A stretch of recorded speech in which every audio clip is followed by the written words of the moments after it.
नमस्कार, अरुणाचल समाचार में आपका स्वागत है। मैं हूं यारामता सिंह आंगू। आइए बुलेटिन में सबसे पहले देखते हैं मुख्य समाचार।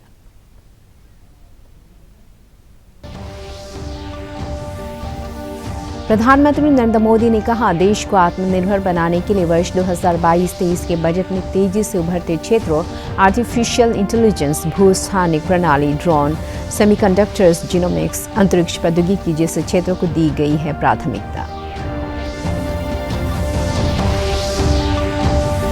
राज्यपाल डॉ. बी डी मिश्रा ने नागालैंड की सुखोवी में असम राइफल्स ट्रेनिंग सेंटर और स्कूल में आयोजित महिला रिक्रूट्स के दीक्षांत समारोह को किया संबोधित।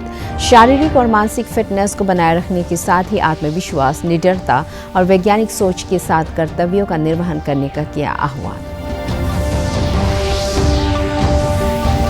युद्धग्रस्त यूक्रेन से भारतीय नागरिकों की वापसी के लिए ऑपरेशन गंगा युद्ध स्तर पर जारी। केंद्र कानून मंत्री किरण रिजिजू इस अभियान में समन्वय के लिए पहुंचे स्लोवाकिया। कहा, यूक्रेन और पड़ोसी देशों के साथ बेहतर तालमेल स्थापित कर सभी भारतीय नागरिकों की जल्द वापसी सरकार की प्राथमिकता। प्रधानमंत्री नरेंद्र मोदी ने कहा है कि देश को आत्मनिर्भर बनाने में प्रौद्योगिकी की अहम भूमिका होगी। केंद्रीय बजट में प्रौद्योगिकी आधारित विकास से संबंधित घोषणाओं के क्रियान्वयन पर चर्चा के लिए आयोजित वेबिनार को संबोधित करते हुए श्री मोदी ने कहा कि वर्ष 2022-23 के बजट में तेजी से उभरते क्षेत्रों आर्टिफिशियल इंटेलिजेंस, भूस्थानिक प्रणाली, ड्रोन, सेमीकंडक्टर्स, जीनोमिक्स, अंतरिक्ष प्रौद्योगिकी जैसे क्षेत्रों पर व्यापक रूप से ध्यान केंद्रित किया गया है। श्री मोदी ने कहा कि विज्ञान सार्वभौमिक है, लेकिन प्रौद्योगिकी स्थानीय होनी चाहिए। प्रधानमंत्री ने कहा कि एनिमेशन, विजुअल इफेक्ट्स, गेमिंग और कॉमिक्स यानी AVGC क्षेत्रों में युवाओं के लिए रोजगार की बड़ी संभावनाएं हैं। उन्होंने AVGC क्षेत्रों को बढ़ावा देने पर जोर दिया ताकि क्षमता निर्माण कर भारतीय और विश्व के बाजारों की मांग को पूरा किया जा सके। एक तो बजट को हमने एक महीना पहले प्रीपोन, हमारे लिए टेक्नोलॉजी देश को आत्मनिर्भर बनाने का प्रमुख आधार है।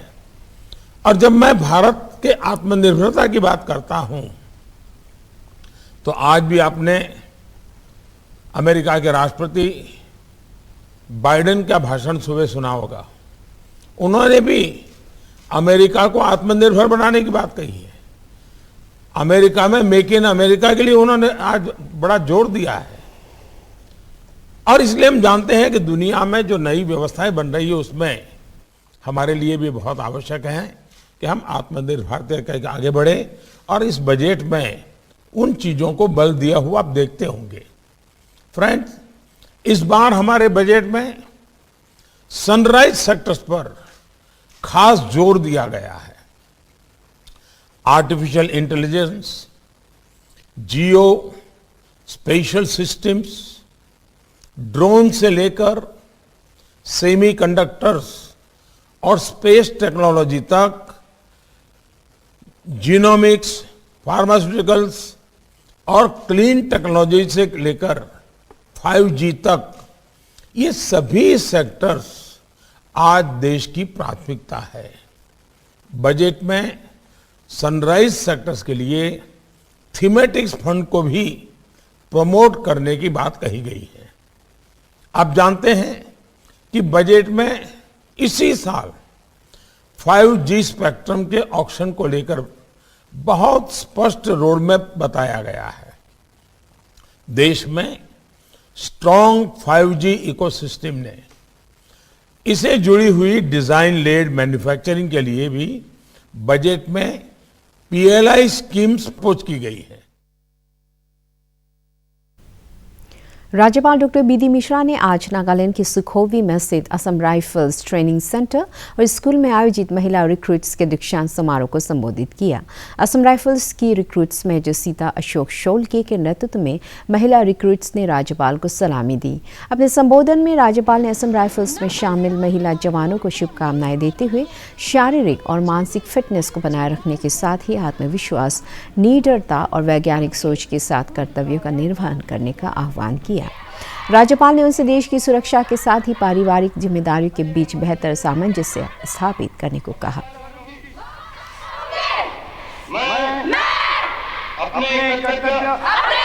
आसाम राइफल के इतिहास में एक नया अध्याय जोड़ रही है और यह अध्याय, यह चैप्टर एक विशेष चैप्टर है। जितना यहाँ पर जितने लोग आज रिक्रूट से सोल्जर बनने जा रहे हैं, वो सब हमारी महिलाएं हैं, हमारी बेटियां हैं और इनका कमांड का स्टैंडर्ड, ड्रिल का स्टैंडर्ड, वर्ड ऑफ कमांड का परफेक्शन, इनके मार्चिंग के दस्ते, उनका स्टैंडर्ड बहुत ही सराहनीय है। मुझे तो विश्वास ही नहीं हो रहा है कि हमारी बेटियां इतने स्टैंडर्ड में, इतने अच्छे स्टैंडर्ड में ये पहुंच जाएंगी। तो इससे मुझे एक और बात की उम्मीद होती है कि जब ये यहां तक पहुंची हैं तो मुझे कोई शक नहीं है, मुझे कोई भी शक नहीं है, कोई भी डाउट नहीं है कि इनका राष्ट्र की सेवा में और भी आगे, और भी अच्छा, और भी उत्तम स्टैंडर्ड होगा। इसके लिए मैं इनकी सराहना करता हूं और इनको मैं ये बताना चाहता हूं कि अब आप ट्रेनिंग खत्म करके रक्षा क्षेत्र में प्रवेश कर रहे हैं। यूक्रेन में भारतीय दूतावास ने कारखीव में फंसे भारतीय नागरिकों के लिए तत्काल एडवाइजरी जारी की है। इसमें कारखीव से तुरंत निकलने के लिए और पेसोचिन, वेज्लुदोव्का और बाबिये की ओर जल्द से जल्द बढ़ने के लिए कहा गया है।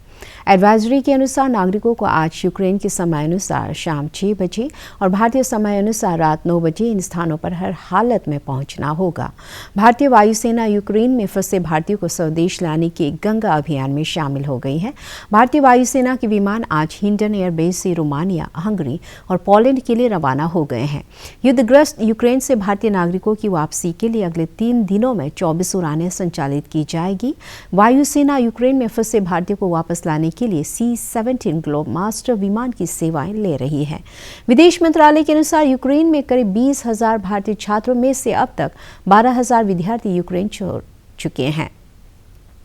केंद्रीय कानून मंत्री किरण रिजिजू भारतीय नागरिकों की सुरक्षित वापसी कार्य में समन्वय के लिए स्लोवाकिया पहुंच चुके हैं। श्री रिजिजू ने कहा है कि यूक्रेन और पड़ोसी देशों के साथ बेहतर तालमेल स्थापित कर सभी भारतीय नागरिकों की जल्द वापसी सरकार की प्राथमिकता है। एक अच्छा कोऑर्डिनेशन रहेगा। प्रधानमंत्री जी ने जो एक मंत्री लेवल तक का एनवॉय भेजने का मतलब ही है कि हमारा टॉप प्रायोरिटी हमारे नागरिकों को सही सलामत अपना देश लेके आना है। मनरेगा के तहत राज्य रोजगार गारंटी परिषद SEGC ने मंगलवार को वित्तीय वर्ष 2022-23 के लिए श्रम बजट को मंजूरी दे दी, जो कुल 265.73 लाख प्रति व्यक्ति दिवस है। ग्रामीण विकास और पंचायती राज मंत्री बामांग फेलिक्स ने बजट को मंजूरी देने वाली SEGC की बैठक की अध्यक्षता की। बैठक में ग्रामीण विकास विभाग के सचिव अमरनाथ तलबड़े, निदेशक केगो जिलेन, कृषि विभाग के सचिव बिदोल तायंग और सभी 25 जिलों के जिला परिषद अध्यक्षों ने भाग लिया।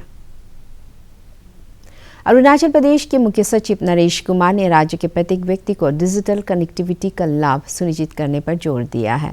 राज्य सचिवालय ईटानगर में स्टेट ब्रॉडबैंड कमेटी की बैठक की अध्यक्षता करते हुए मुख्य सचिव ने नेशनल ब्रॉडबैंड मिशन के अमल की समीक्षा करते हुए कहा कि राज्य सरकार टेलीकॉम सर्विस प्रदाताओं को हर संभव सहायता देने के लिए प्रतिबद्ध है। उन्होंने कहा कि राज्य के सुदूर इलाकों में मोबाइल कनेक्टिविटी की समस्या के कारण सरकारी और निजी क्षेत्रों में ईज ऑफ डूइंग बिजनेस पर असर पड़ रहा है। मुख्य सचिव ने state remote sensing application centre Itanagar से जिला और अंचल मुख्यालय को ऑप्टिकल फाइबर केबल से जोड़ने के लिए सैटेलाइट आधारित विलेज मास्टर प्लान तैयार करने को कहा। उन्होंने बेहतर ब्रॉडबैंड कनेक्टिविटी के लिए 3G सेवाओं को 4G सेवाओं में अपग्रेड करने को कहा। मुख्य सचिव ने cellular operator association of India के प्रतिनिधियों को बताया कि राज्य में स्ट्रीट इलेक्ट्रिक पोल को small cell and aerial OFC के रूप में उपयोग करने को मंजूरी दे दी गई है। उन्होंने अंतर्राष्ट्रीय सीमा से लगे अरुणाचल प्रदेश के गांव में मोबाइल कनेक्टिविटी को मजबूत करने को कहा। असम सरकार ने 6 महीनों के लिए पूरे राज्य को अशांत क्षेत्र घोषित किया है। गुवाहाटी में मंगलवार को जारी एक प्रेस विज्ञप्ति में बताया गया है कि यह आदेश 28 फरवरी से लागू कर दिया गया है और सरकार द्वारा वापस लेने तक प्रभावी रहेगा। ये घोषणा सैन्य बल विशेष अधिकार अधिनियम 1958 के अनुच्छेद 3 के अंतर्गत प्रदत्त सक्रियों के अनुसार की गई है। लोअर दिबांग वैली जिले में जिला प्रशासन मादक पदार्थों की खेती के खिलाफ सख्त कार्रवाई कर रहे हैं।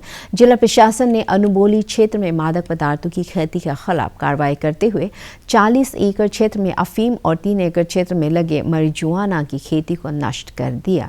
गौरतलब है कि राज्य सरकार स्थानीय संगठनों के साथ मिलकर मादक पदार्थों की खेती, तस्करी और युवा में बढ़ती नशे की लत के खिलाफ अभियान चला रही है।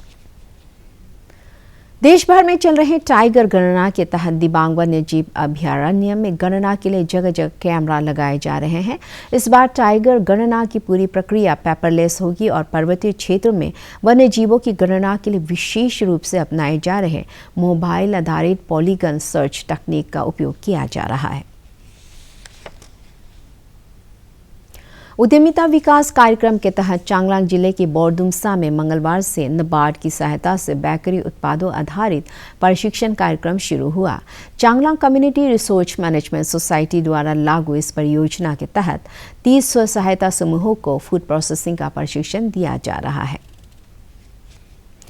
केंद्रीय वित्त मंत्री निर्मला सीतारमण ने आज ई-बिल प्रोसेसिंग प्रणाली का शुभारंभ किया। इसकी घोषणा इस वर्ष के केंद्रीय बजट में की गई थी। 46वें सिविल लेखा दिवस के उद्घाटन सत्र में श्रीमती सीतारमण ने देश में वित्तीय समावेश के अभियान को सुगम बनाने के लिए प्रौद्योगिकी को लेकर सरकार के प्रयासों का उल्लेख किया। प्रधानमंत्री जन धन योजना की सराहना करते हुए वित्त मंत्री ने कहा कि जन धन खातों ने वित्तीय भेदभाव को खत्म कर दिया है। इससे गरीब लोगों को वित्तीय लाभ सीधे उनके खातों में भेजने में मदद मिली है। वित्त मंत्री ने कहा कि ई-बिल प्रोसेसिंग प्रणाली सभी केंद्रीय मंत्रालयों और विभागों में लागू की जाएगी। इससे कामकाज में पारदर्शिता और निपुणता आएगी तथा कागज रहित भुगतान व्यवस्था को मजबूती मिलेगी। आपूर्तिकर्ता और ठेकेदार अब अपने दावे ऑनलाइन जमा कर सकेंगे, जिस पर पूरी तरह निगरानी रखी जा सकेगी। Wherever you are building awareness among citizens, particularly the e-bill that you've done is so much for the citizens. This should be put out, not so much for drawing credit, but so much for quiet work which is going on, which actually makes the big difference. Now, I think I said this last time also, but during the pandemic, and also even otherwise after that, the efficiencies that you achieve by being able to manage public finance without wastage in time or wastage in pilferages, by now adapting technology, is that revolution which I think every claim of the government on reform. Bharat का शानदार स्वाधीनता संघर्ष आधुनिक विश्व के महानतम संघर्षों में से एक है। दूरदर्शन समाचार द्वारा प्रसारित किए जा रहे आज़ादी का सफर में आज हम बात करेंगे स्वतंत्रता सेनानी तलाश कुमरी के बारे में।